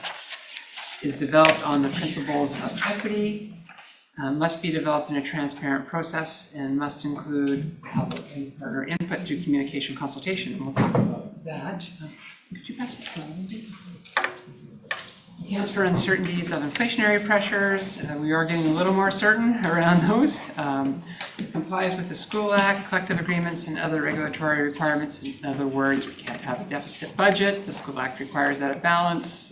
Multi-year implications of decisions. We've looked at the last meeting at multi-year budgeting based on a number of assumptions. Short and long-term priorities, and then contingency balance. So we're going to go through almost all of that here in this budget presentation. Back to the slide that I used from the beginning, price increases ahead. Our cost pressures are continuing to exceed our funding increases. big provincial story. We'll be seeing this in the media and around all school districts as they budget this year. So, what has the board been up to, in particular through this committee? But the board established the budget guiding principles. You had a survey. You've seen the results of that survey. You've had liaison meetings with rights holders. You've had that reported out. You've had liaison meetings with PSAC, the Indigenous Student Leadership Group, teachers, steelworkers, QP, principal, vice principals, and DPAC. We had an unsuccessful public feedback meeting on the budget. We had nobody show, but we tried. And we have been receiving a lot of information from staff at a series of BEBC and board meetings. Very specifically, in January 30th at the regular BEBC, that is where you adopted the budget guiding principles. That is where they were recommended, and then they came forward to the board meeting in February for adoption. February 27th, you had a BEBC meeting, and you looked at enrollment estimates for next year, where we saw we were going to go up by about 71 students. There was a preliminary budget report with all sorts of assumptions. We talked about some of the things we knew that were happening with inflation, and gave you a heads up of things that were going to be challenges. We saw the consolidated feedback from the budget survey that Mike Russell presented, and then we had a year-end projection on the expected revenue and expenditure balances at the end of the year. Then, at March 26th, I'm just showing you all this because you've been very busy, and I think it's important to lay the context of how far we've come. March 26th, we had regular BEBC. This is where we reviewed the ministry funding announcement that came in over spring break, how that affected our operating grant and our operating grant rates, our revenues, changes in the expenditures, and this is where we came up with an opening budget position of approximately $3.6 million before we bring forward any surplus. Then on April 11th, you had a special BEBC meeting, and there were a list of options to reduce the shortfall, a list of options to add to the shortfall, and information on the two primary special purpose funds. And then most recently, you went to the advisory committee on April 16th and talked to them about the options. So here, we're going to look at an updated list of options and a possible balanced budget. We're going to try to align those options to the board's strategic priorities, review two capital reserve balances, and invite trustees to provide feedback and recommendations. So, recent announcement, we had received the capital component of the annual facilities grant when we last met. It's now here. It's not substantially different than the previous year. For 24-25, it will be $2.45 million. This year it was $2.4 million. So we are only looking at about $50,000 increase in our total annual facility grant increase. And there you can see it. We get it over two portions. One comes from capital and one comes from operating funding. And here's the big one. On April 17th, the estimate that we had been using of 7.44% for the extended health and dental premium rates for teachers was way off the mark. That was what we used QPs as a basis for that because we already had that number announced. The actual benefit premium was 19.81%. So that resulted in a year-over-year increase in health benefits and dental benefits of $468,000, and that was not funded. 7.44% had set aside approximately $180,000 in premiums, and now we had to find an additional $288,000. So that is why this budget presentation was not ready on Friday. I was with you all in Vancouver, and we needed to get back to work on how to come up with some additional options to balance the budget. So no questions on that. That was a bit of a curveball. So here's the big list. This is a possible balanced budget. You can follow along in your package, as I have all the notes listed there on the left-hand side. Starting point. $3.6 million. We had suggested using $2 million in surplus. The draft I had on Wednesday was $1.93 million, so we have gone back to $2 million from that number, and that found $71,000 of the $288 that we were looking for. We discussed interest revenue, assuming that the Bank of Canada won't drop those rates at a rapid rate. I don't think there's any indication that they will. This year we expect to have about $1.2 million in interest revenue. This would set the board with $850 instead of $750 next year. And then it is going to drop. We will be dropping that revenue number probably the next year after and the year after as Bank of Canada key rates start to stabilize. We have this enrollment-based reduction. This one has potential for recovery based on the number of designations that may come through the work that's going to happen in the summertime and lead to the identifications at that time. So at this time, we need to make some reductions for the number of drops in the number of students with designations and the corresponding staff. We may get more students with designations, and those staff would then be coming back to the board as an option to restore. You can combine notes 6 and 7 for a clerical reallocation, and this is really around school supports. Without identifying an individual or position in there, I'd just like to leave it at that and leave the note for you to look at. Automated call-out is expected to be fully implemented in the next few weeks, and that results in 1 fewer dispatch position next year. That is already has been activated at this point, so I feel comfortable saying what that one is. There is 1 coordinator here that's listed in your note, and that will come out of the teacher ranks. Now, Strong Start deficit, when you last saw this number, it was $48,000. We have reduced it. We are aware that we can use surplus funds from Ready, Set, Learn because they are also related to early years education to offset Strong Start deficits. We didn't know that before, and so we are anticipating about a $40,000 surplus in that account, and we can apply that to the Strong Start deficit for 1 year. So that drops that extra cost from 48 to 24. So just some clever use of surplus dollars.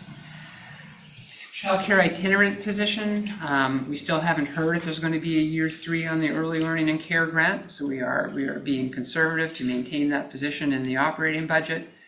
If the early year and care budget or funding comes back at $175,000 a year, we would have an opportunity to restore that to the special purpose fund. So that was there before. Additional inclusive ed supports. This is where the board were cautious about this item and want to ensure that if we take this $50,000 from the $210 that had been added over the last 2 years, that whatever money is left unexpended this year will roll over to next year. There is still over $45,000 in the ministry grant and for mental health remaining to be spent this year. And we have 2 months to go. So there is quite a bit, and that's in a special purpose fund. That's not even counting the dollars that the board has put aside in the operating budget. So I think there's some healthy funds there. So would that be restricted funds to only be used for that then? Okay. Yeah, moving to the next page because this document got much longer. Workplace accommodation, we talked about this last time. Just the number of individuals requiring specialized equipment to do their jobs as they age or have other health concerns that require, for instance, voice transmission or blinds for light or LED.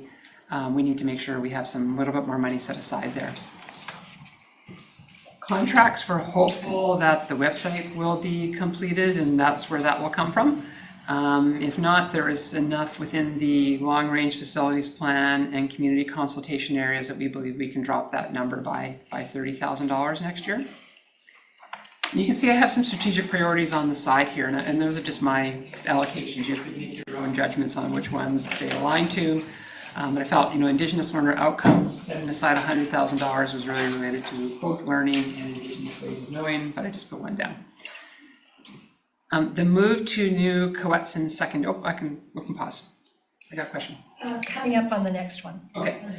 The move to the new Coetzin Secondary School, the actual physical move of the staff time we've confirmed can come from the project.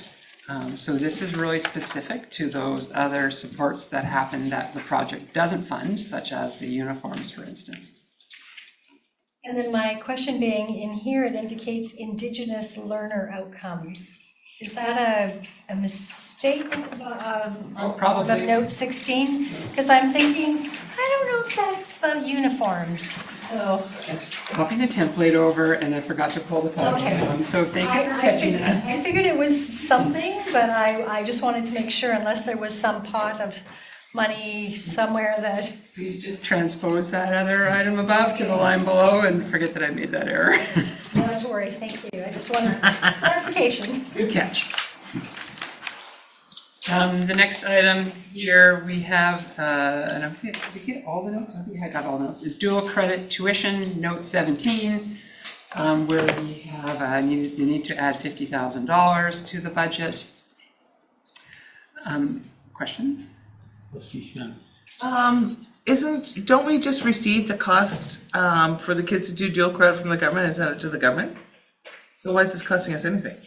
Revenue comes in and expenses go out. We still have to record both the two revenue sources. And because the revenues are a bit higher, we have to move the expense component up because we put more kids in for the February count. Okay. Yeah. And now my copy doesn't have note 18, so I hope you do.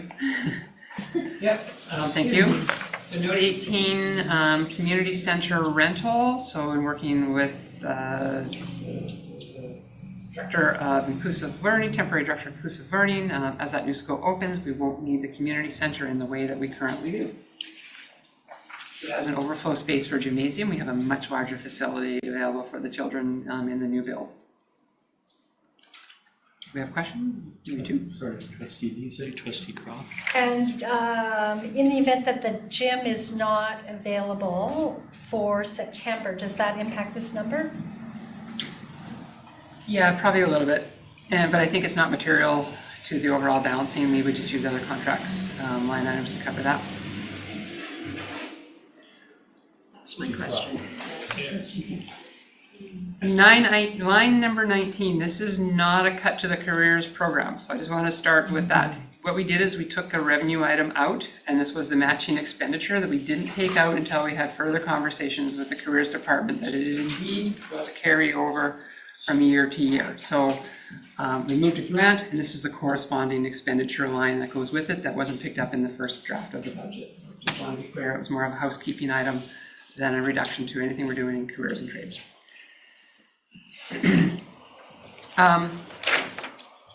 When the board were able to get full release of the contingency balance for Cowichan Secondary, Clarkson Secondary, you were able to fund $480,000 of additional items that you had originally funded from your local capital. So you no longer needed to use local capital for that $480,000. You also were able to swap the contribution between ministry restricted capital and local capital.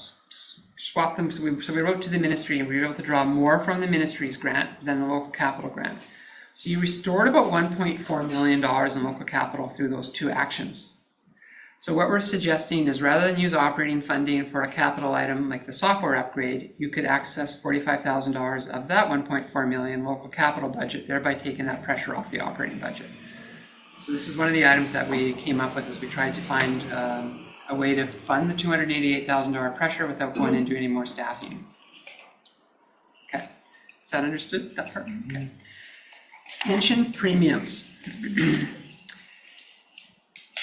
Every year we surplus in this account at least $300,000. And because our budget program recognizes everybody as being a pension payer, and not everybody is. So there are staff members that have hit their 35 years. You hand out pins to those individuals and they no longer pay pension premiums, so the board no longer matches on top of those. So we have a lot of long-serving staff now. And we also have staff that, if they don't have their 35 years, maybe 71 years old. And there's a fair number now of our staff that are over 71 years old.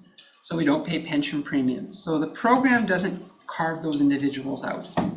So we can do it on a line item. So I had originally felt that I wanted to go into this line item with about $100,000. But if we go halfway here to what we typically surplus, what this means is we won't surplus that money next year, but it will help us balance this year. So in other words, if we typically surplus $300,000 in pension premiums, we're likely going to surplus $150,000 next year. So it's not really a risk item, it's a 50-50, but it is a way to help balance the budget with an actual savings that occurs every year in the budget. So it gets our budget more aligned to the actual expenditure pattern. Does that make sense? Question, how many staff members do we have that are over 71 years old? Well, I'd have to bring you a report on that, and I don't know that we should do that publicly. Okay. But we're going to ask that one. But there's leave it closed. There are a number, and it's certainly I think there's a lot of reasons for people working longer in their careers these days. If you want to work longer, it's your choice. Note 22 refers to the additional premiums that we had to set aside for health and dental, $287,302. And I've aligned those to our culture of care because those are our health benefit that's being utilized to look after our staff. A good news item, although it's not huge, is there have been some really good work done by the board's WorkSafe BC claims management contract, which is through SD23 Kelowna, where they have a team that supports over half the school districts in the province. And what they do is they review claims for their eligibility. WorkSafe will tend to approve all claims, and it's up to a school district to prove whether an injury might be pre-existing from another situation that an employee may have had before they even arrived in the school district's employment. And so there's a lot of that work that's done to validate the claim. And through their work, our premiums did drop just a smidget in this process, where we can take another $21,000 as a claim reduction. Smidget. So if that's understood, I'll move to year 2 of the operations equipment replacement plan. So this was originally funded from the operating budget. And I'm going to show you a reconciliation, again coming back to using that local capital, because this is a capital item for the software for the school buses and a number of other equipment that the maintenance department are going to buy. Just changing the pot of money from which it comes from to help balance this budget without having to go into further staffing. The next item does go into contingency staffing.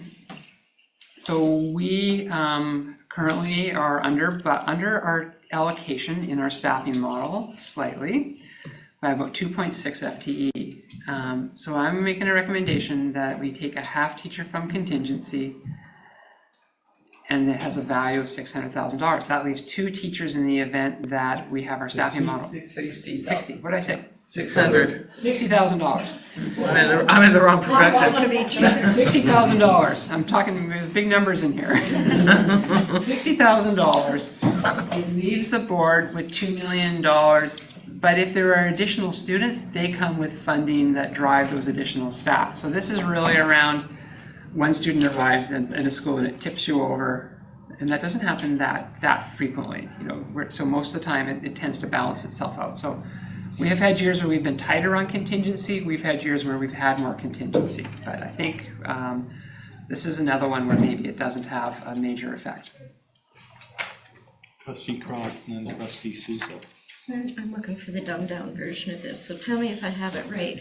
So we're pretty sure we're not going to spend that $60,000, but if we find a need to spend that $60,000, it probably comes with students that will contribute to that. We hope it will. Okay. I got it. That's a gate ball. So here's how this works. So this budget has a number of FTE in it for teachers. And let's just say it's 500. And as we build the preliminary staffing model, which is the staffing that the board has to pay for per the contract language, as it would have been before it got restored in the teacher collective agreement, we have staffed 498 teachers. That leaves 2 that you've budgeted for that we haven't had to use to be compliant with the collective agreement or any of our other reductions. So we always want to have a bit of contingency because things can happen with the numbers in the fall. Because this is how it fits with students today and the exact numbers that we have today registered. So if they go up, you will likely get some funding.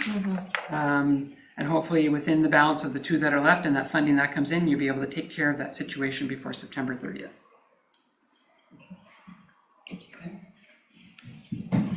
The last item is a plug. We need to balance the budget, and when you're talking an average teacher salary budget of, it's in here somewhere, it's big, it's what is it, $43 million just on salaries. $13,000 isn't even a rounding error. You can't get it that accurate in that, right? So that is a plug that we would take off average teacher salary. So at the bottom, you would end up with revenues of $108,000 from everything you've seen to date. $108 million from everything you've seen to date. Surplus utilization of $2.5 million. And then you have expenditures of $110 million, and that balances to 0. Any questions or comments? Trustee Souza. Yes, thank you. If we can go back to I'm just curious, the teacher health and dental rates, like, that's 3 times the amount that was, like, how did that, like, what accounts for that? I know it was a QP rate that we were basing it on, but that's pretty dramatic. Like, what's accounting for the huge increase? There's some standardization happening within the plan in regards to the plan rates. So if you have more individuals that may be in a family rate than in a personal rate, there's some things that are being done around breaking those rates apart. This is not a Cowichan Valley story. So these rates are specific to your own experience. This is the experience of Cowichan Valley. But in speaking with some of our neighbors, I spoke with another school district that had 22%, not 19.77. And I spoke with another school district about half again as large as us that had 1.5 million in total cost increases to our $500,000. So their rates would have been up well into the high 30% rate. So it has to do with the usage as well as the standardization as well as inflation. So it is a catch up. Trustee Schmidt. Chair, I have a motion here. Can I move it? I got a little more. Oh, sorry. I thought you were done. I'm happy to. In other words, Is it fine if I could get to the end? Yeah. Please do. I thought you were done. You got us a balanced budget. It's close. Trust me, I know time is of the essence here. I just wanted to give you an updated surplus reconciliation. If we take that $2.5 million, that partially comes from $500,000, and I will tell you that the February count was much better than we had budgeted. So our surplus projection, when I bring back the next one, is going to look better than $1,091,000. So right now we'll have 2.2 million. The board will have 2.2 million, which is exactly 2% of budget, square in the middle of your contingency policy. And I think at year end, that will be slightly higher because there's a few things we're going to do. Okay. I wanted to show you your balances in capital after you draw down some additional funding. So ministry restricted currently has $1,036,000, and that is after paying for the Quetson secondary contribution this year. It will generate more interest next year. Now, ministry restricted are funds that you only have access to if you apply to the Ministry of Education to spend. So it's not at your discretion. You would have to have a big project. We're going to build a new school. We have $1 million to contribute, or we want to renovate a school. Can we please utilize this money that's yours? It came from funds that the ministry originally put into one of the board's facilities that you potentially have sold. It's going to go up based on a property sale that you have coming in October by about $500,000. You're going to see about $500,000 going to be ministry restricted. So you're going to be about $1.5 million by the end of the year. Local capital is at $1.4 million after this year. That's after making your secondary contribution and paying for the Kelsey portables, and it generates a fair bit of interest. If you would use $45,000 for custodial equipment, that's this year's allotment and the next 2 years. $44,000 that I put in note 20 for this particular year for the software, and $50,000 that I put in just for this year's operations equipment plan, you would have $1.3 million at the end of the year, of which you're going to add about $200,000 through a property sale. So your local capital is in pretty good shape. And I just wanted you to be aware of those balances. So overall in capital, $2.3 million, and there will be another $700,000 added in there by the end of this year. Here is the thing. We are currently in year 3 of the board's 5-year custodial equipment replacement program, so there are 2 more years to go. They're accounted for in the local capital. We're recommending that year 2 of the Operations and Transportation Equipment Replacement Fund also be funded from local capital. There it is, year 2, $50,000, as had been approved last year. So just carrying that slide forward so you're aware of what you committed to. And now we're at a feedback place from trustees and possible motions. I have 2 questions, if I may. So, and they're a bit granular, so here we go. So last year, we put just over $100,000 in special needs, which was used for assessments. This year, we have far fewer we are predicting far fewer special needs kids. are we keeping that 100,000 that we put in? So that's still there? And some of it rolls over from last year as well, right? Yes, yes. You're keeping the assessment component of those funds. Okay. So we'll still be able to, I'm sorry, if I may, to the super, so we'll still be able to address any backlog and all that kind of stuff when it comes to assessment? To the chair? Absolutely, and I think that's, I know that it was maybe pointed out in an earlier meeting around the 100,000 still staying there. Yeah. And it would definitely be used to continue the work around assessments, which could then, drive some other ministry designations that could come to be. Right, okay. And as I understand it, there's some rolling over from last year that was included in that not all of it got spent last year, is that correct? It'll be this year. Well, we're talking last year being the 23-24. Yes. Which at the end of this year, we will have it as one of our restrictions. It's there. Okay, it is there, thank you. Unspent. That's a yes. Okay, so far so good, okay. And then I also had a question at our last BEBC meeting was because we heard repeatedly about violence in schools, and it's sort of a budget question and sort of a superintendent question too, and that was, were we to have monies available to address funding in schools, how would we apply those? Because violence in schools is a line item, so is a budget consideration. How would that be applied? Well, we would work with our inclusive ed team, and we have teams that go out there to actually support schools. And so I think that it's a matter of how do we redirect some resources to those particular areas. Would more money help with that? Sorry, I know that's a big question. I'm going to leave that for the moment, and I think that I would maybe defer to the Secretary Treasurer, who does have a bit of an eye on the detail of those monies.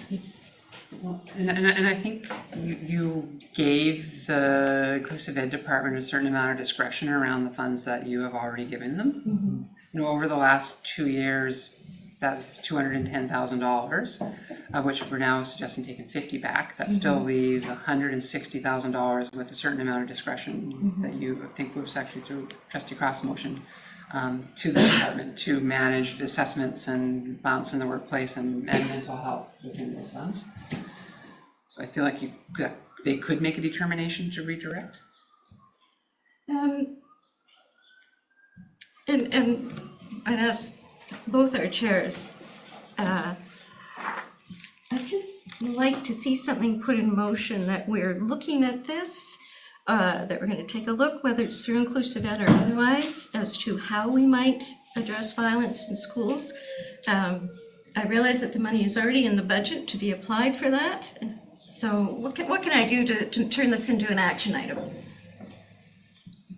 I don't want to, prejudice the bargaining cycle, but I expect that at the provincial level, we're going to be hearing a lot about this issue from both CUPE and the teachers' unions. This will be at the provincial level bargaining, and whether there's resources that come from that or decisions that come from that. Again, we're speculating on bargaining topics, but I can guess from the pulse on the system that we will hear it will happen through bargaining.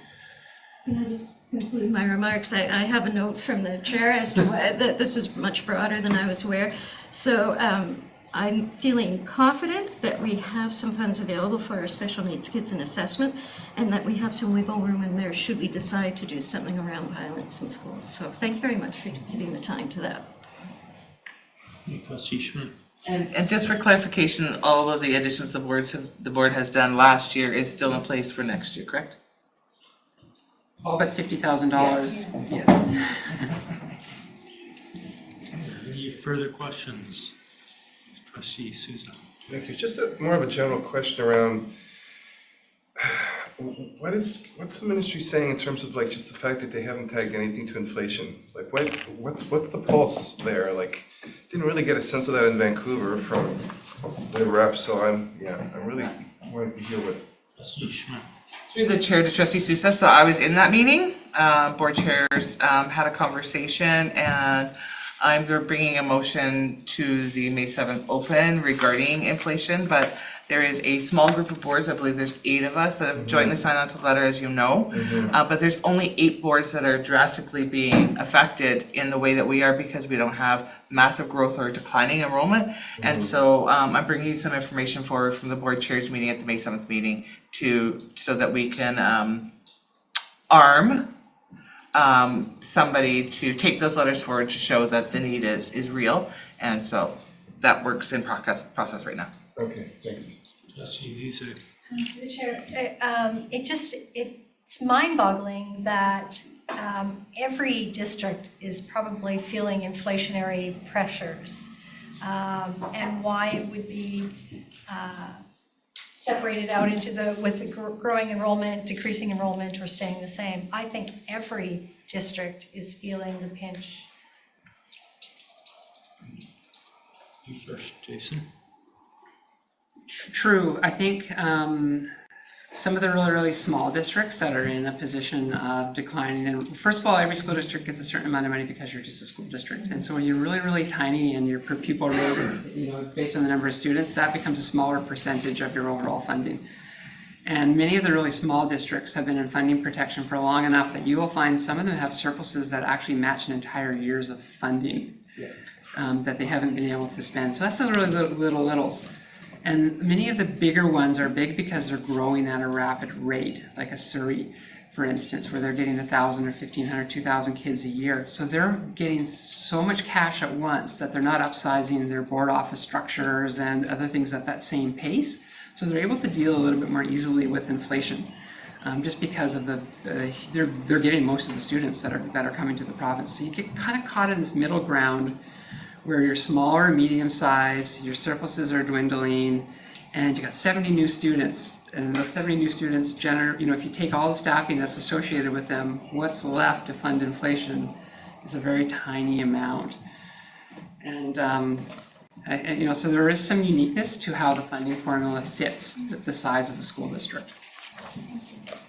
I have a motion for you, Chair, if it works for the board, that the Board of Education Business Committee directs staff to prepare the 2024-2025 annual budget in accordance with the information presented at the April 23rd, 2024 Board of Education and Business Committee meeting, and bring a balanced budget to the 2024-2025 annual budget to the May 7th, 2024 open board meeting for the adoption of the amount of $133,433,592.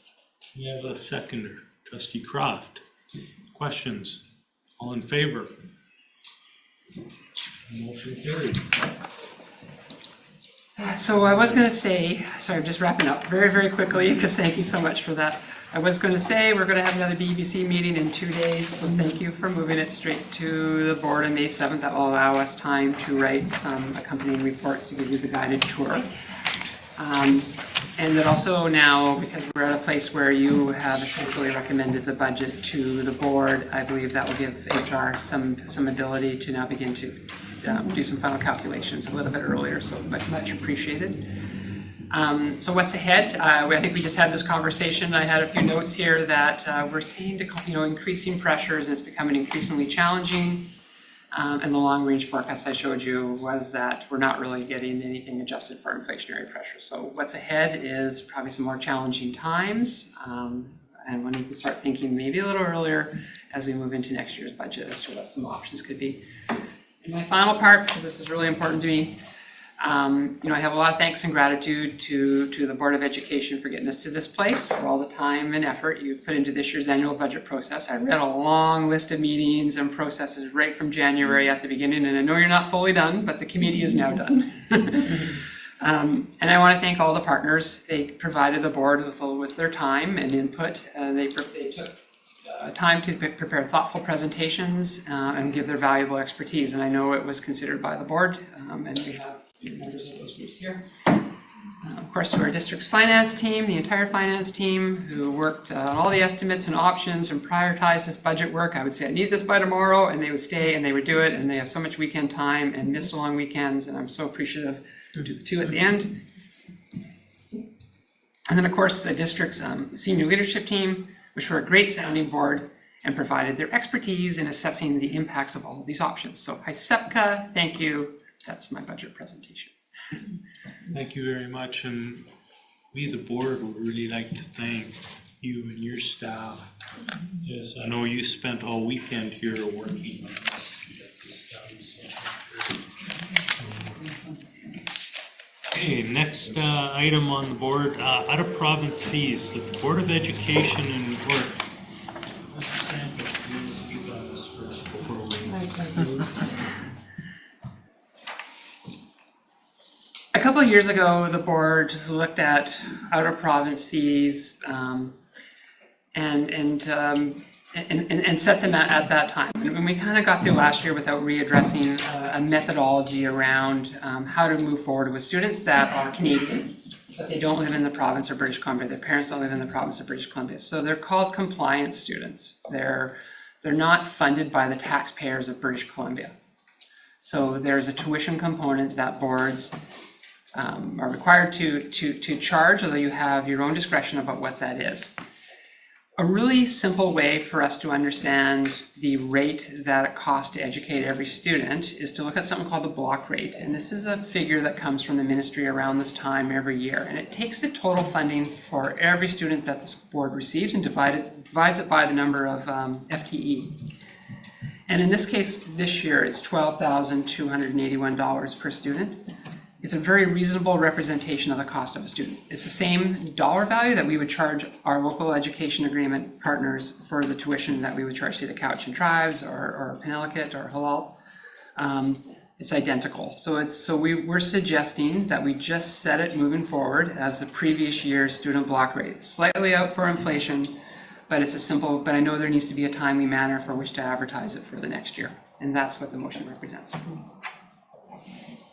Thank you. We have a motion in front of us. The Board of Education Business Committee recommends to the Board of Education, School District 79, that fees for students whose parents normally reside in another province in Canada or a Canadian territory be set annually to match the prior year's student block rate.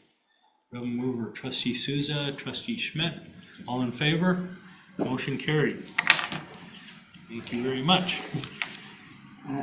Thank you. I'll move on to policy. Policy, Mr. Sandquist.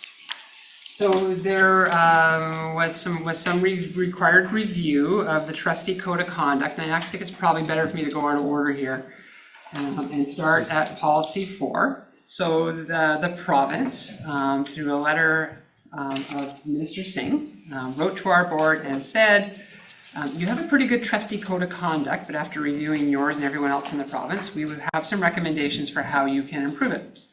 And those recommendations are set out as by work that the ministry had done in conjunction with the BC School Trustees Association. So we went about this code of conduct in a board planning session and have come up with some recommendations for BEBC to recommend to the board. So we started by aligning gender neutral language to the first paragraph 2 and paragraph 3. We added in some language around integrity, confidence, and dignity of the board, so maintaining that. That came from BCSDA's recommendation. We then talked about trustees refraining from making any discrediting comments about others. Unwanted criticisms, again, that came through a recommendation from BCSDA. Recognizing their duty to represent all learners in the community, including all gender identities and Indigenous communities whose traditional territories the schools operate. Recognize that although may be elected from a particular region, so you may have been elected in a particular community, your responsibility is to all of the district as a whole. The BCSDA really wanted there to be language that trustees appreciate and take advantage of all education conferences where the board just were. In the last couple of days of the end of last week and the weekend, by participating in any prody made available to them such that they can increase their knowledge on topics and trends. And then the final one, or one of the final ones here we also added in is around social media use, that it's used in an appropriate way that doesn't bring the board or anybody else to disrepute and aligns to all the expectations in the trustee code of conduct. So again, not to advocate for a particular area. And the trustees shall review and sign off on having read and understood this policy as part of their orientation immediately following their inauguration. So that will be reviewed every year, every time a board is elected every 4 years, and midway through the board's term. So these are some recommendations, and that we would, this is a marked up version. We could bring a non-marked up version to the board next time. But this is recommendations that came through a working group through this committee to recommend to the board. Questions or comments? Trustee Souza. Can we support this? Just in terms of the midway point, is it May of this year? Like, we're already looking at it now. So we're 2 years into our mandate, right? Or? It will be in October. November was your inaugural meeting, so this November. Okay. So a year and a half. Okay, November. Okay, yeah. Thank you. Yeah. Okay, so we have a motion in front of us. Do you want to speak on both first? Sure. Just wanted to say that I went back and looked at our manual, and we did actually have these in our orientation binder.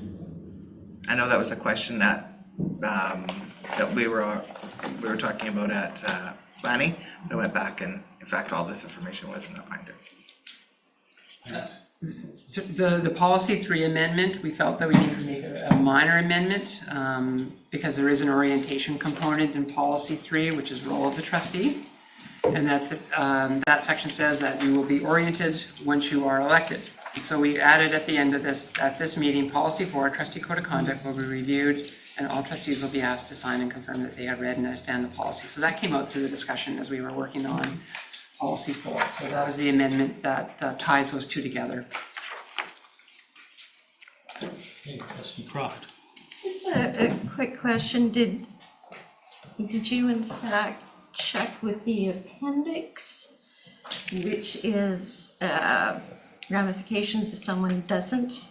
Is that still consistent with the recommendations? Okay, thank you. Okay, so we have a motion we have two here. The Board of Education and Business Committee recommends to the Board of Education, School District 79, the revision of Policy 3, role of the trustee as presented. Trustee Schmidt, Trustee Souza, all in favor? Motion carried. And we have another one, draft revision to Policy 4, Trustee Code of Conduct. The Board of Education and Business Committee recommends to the Board of Education, School District 79, the revision of Policy 4, Trustee Code of Conduct as presented. Mover Trustee Lise, Trustee Souza, all in favor? Motion carried.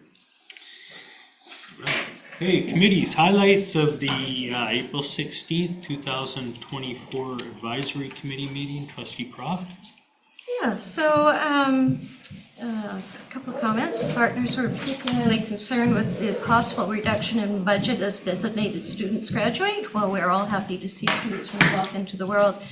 The advisory folks recognize that as designated students graduate, that it actually funding, that how we use the funding affects more than just the designated students, and so that as that funding moves away, it also reduces resources for other students. So they wanted us to be, or they wanted that to be recognized.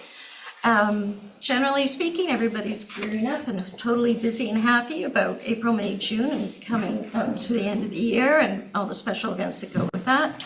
Under strat plan regeneration, there was some sensitivity, and it appeared that we were prioritizing goals when in fact the advisory members recognized that the goals as being mutually dynamic and all equally important, and so staff and trustees thought that was a pretty good recommendation. We'll follow up on that.